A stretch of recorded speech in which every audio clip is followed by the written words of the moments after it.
Welcome to MiConvert. In this tutorial, I will show you how to convert M4A files to AIFF format, completely free and online.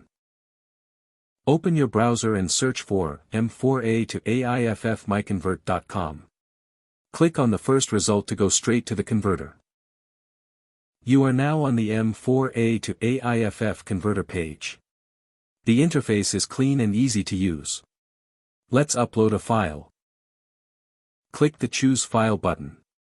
A file picker will open. Select the M4A file you want to convert, then click Open. Your file is loaded and ready. You can see the file name, size, and destination format. Click Convert now to start the conversion. The conversion is in progress. You can see the progress bar moving. This usually takes just a few seconds.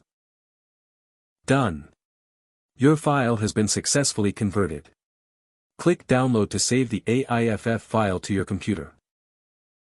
That's it. Visit MiConvert.com for more free conversion tools. Subscribe for more tutorials. Thanks for watching.